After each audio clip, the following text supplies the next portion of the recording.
Hey witches, it's Lee and this is Do Your Magical Thing, and I thought I'd talk to you about my 3 C's of witchcraft, essentially the kind of fundamentals of witchcraft and of magic, and putting ourselves really at the centre of it all.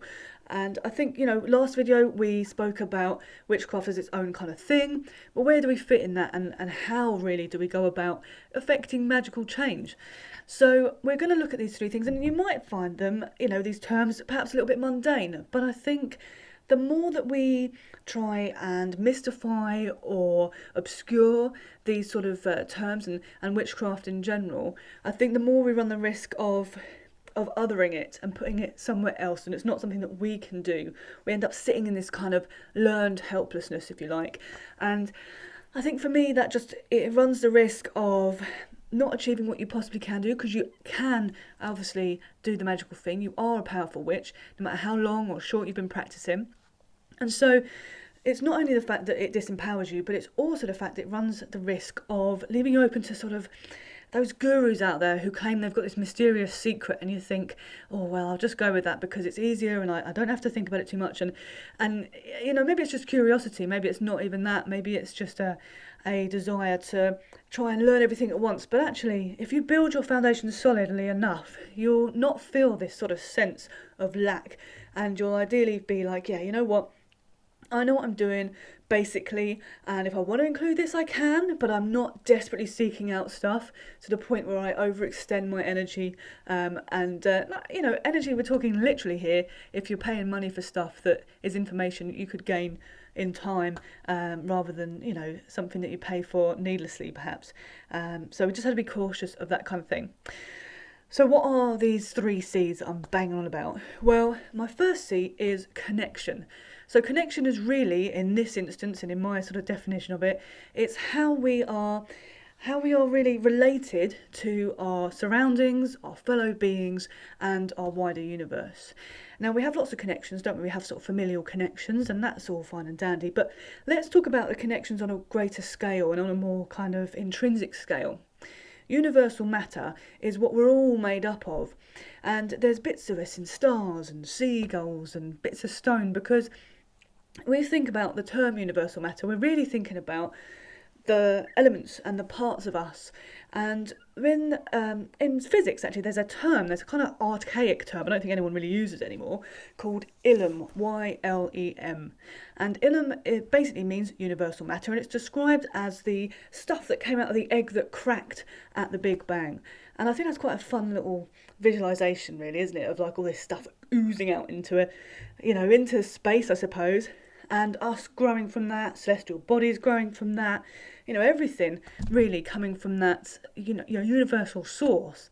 And so there's a great equality in that.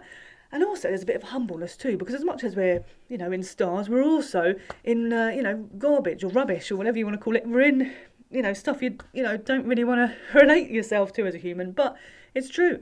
It's all these little things that we're a part of. And so that's a great thing, because what does that mean? It means through that common ground we can communicate, and communication is our second C in our 3 C's of witchcraft and magic.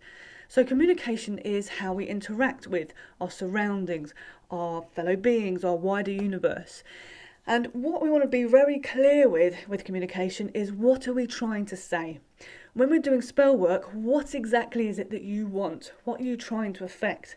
And so we can often, either through a desire to not rock the boat too much, to not ask for too much, or for fear of doing it wrong, we can kind of go around something rather than being specific.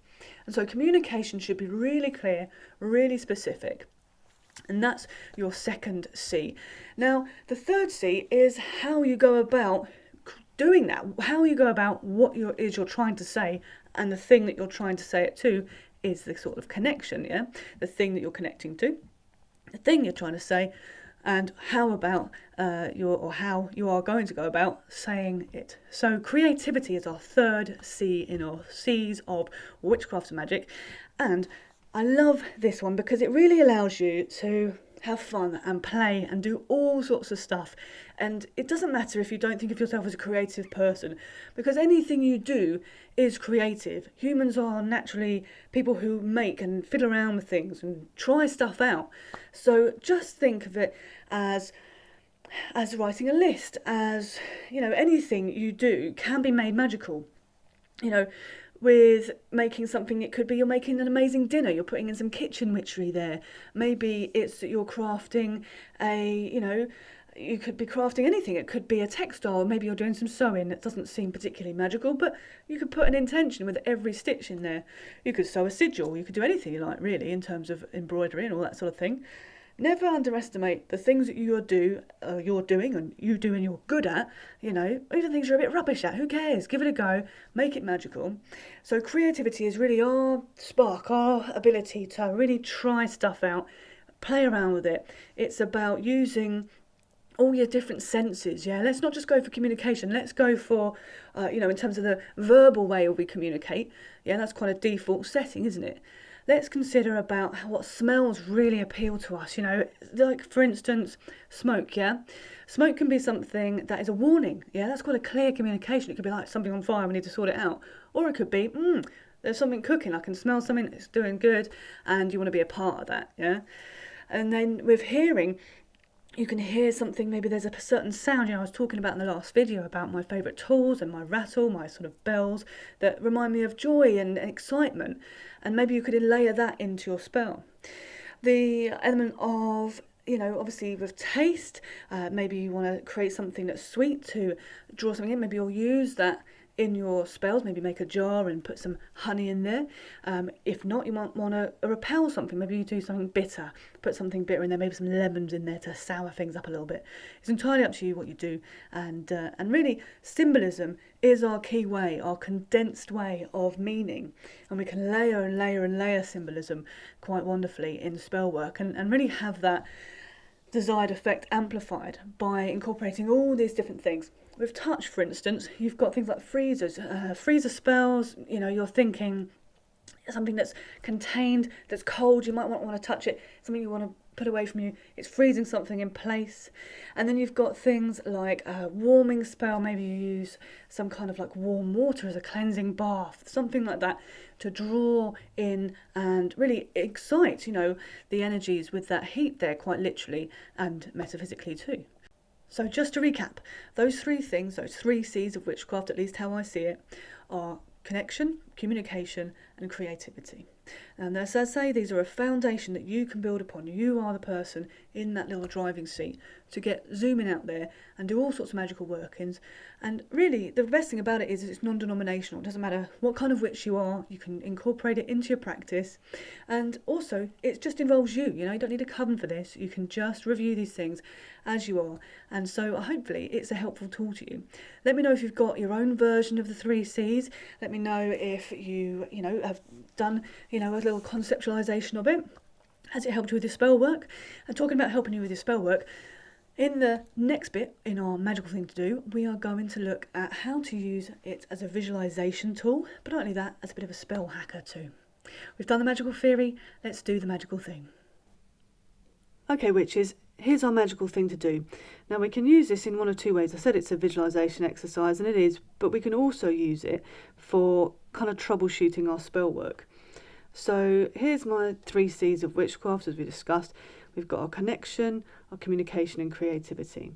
And this is us in the centre here. We're kind of the purple, really. Purple, the colour association for empowerment and power in general. And you can see each one of these has its own colour too. For connection, when I think about that as a concept, I think of something that's steadfast, that's grounded, and so I think of the earth. Now, the earth element is most associated with the colour green. This is also helpful because green is associated with growth, and we want to build on our connections that we have and create new ones.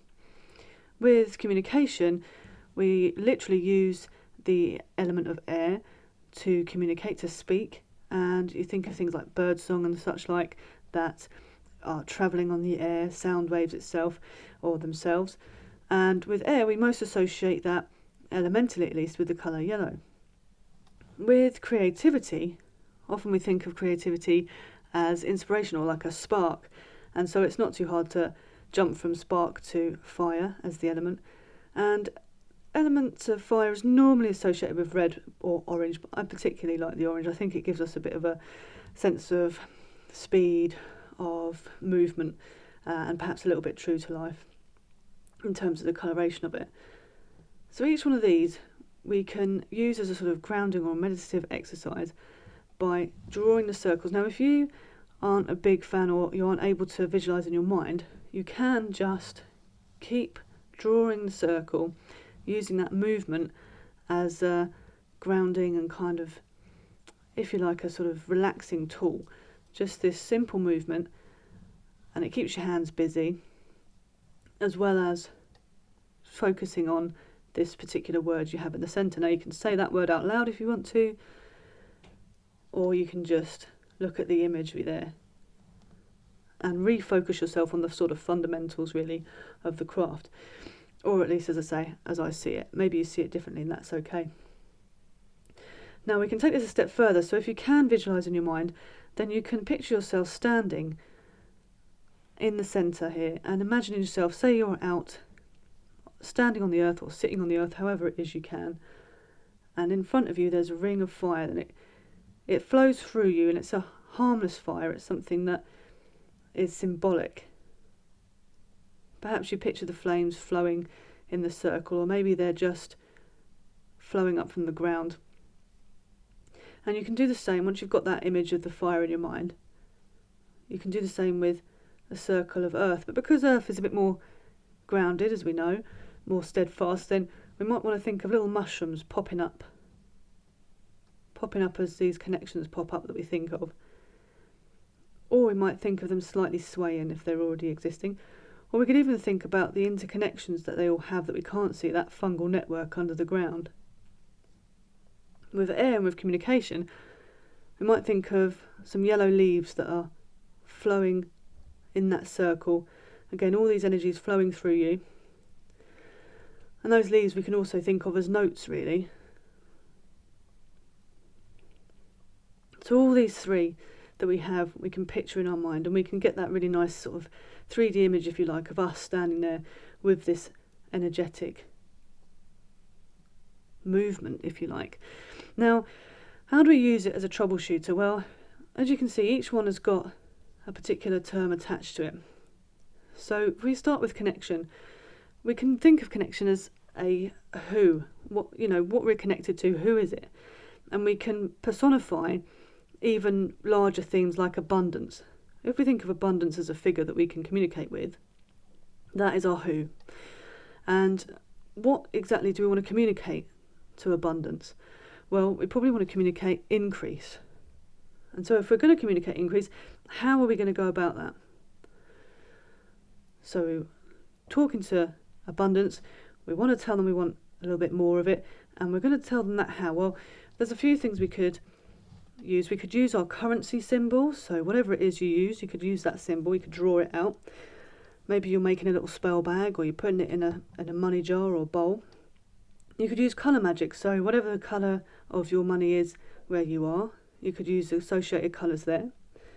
You might use certain herbs that are associated with abundance. Peppermint's one of them, cinnamon as well. And these could also be used as scent. So the scent association's there too. Obviously, the herbs will vary depending on where you are and accessibility to them. Or you could use sounds. You might use the noise of money itself. When you're casting the abundance spell, maybe you have got a couple of coins there to rub together to literally make the sound of money. But just really think, again, like we were saying, about all those different senses. And so you can keep going round. If you've got a good idea of each thing, maybe you want a few more hows. So you keep picturing each circle and go around until you're really satisfied that you've got everything in your mind, all the sort of options that you could possibly go through for that particular spell. Use it as a tool, because then this really, as I say, not only is a foundational kind of subject of witchcraft in general, or magic in general, but it's also building the foundation of your spell so you can shore it up and reinforce it with each part of this to make it more effective. Each of these things considered in their own and considered in how they connect will help you become a more powerful witch, a more successful witch, and however you want to define that. But the thoughtfulness is worth doing, because we often want to jump into spell work, but are we really getting to the nitty-gritty of what we're actually trying to achieve? As I say, a perfect tool for visualization if you're just thinking about grounding yourself and going back to basics, if you're feeling there's a bit of noise with all this sort of stuff that we're meant to buy or be into, or all these concepts. Just go back to this, ground yourself in, give yourself some time, and then you can widen up and add more little circles if you want to of other things that you can include or build upon. So as I say, try it out, see how you get on with it. Are there other ways? Are there other things? What are your 3 whatevers of witchcraft? Let me know in the comments below, and don't forget to like and subscribe. Health and wealth.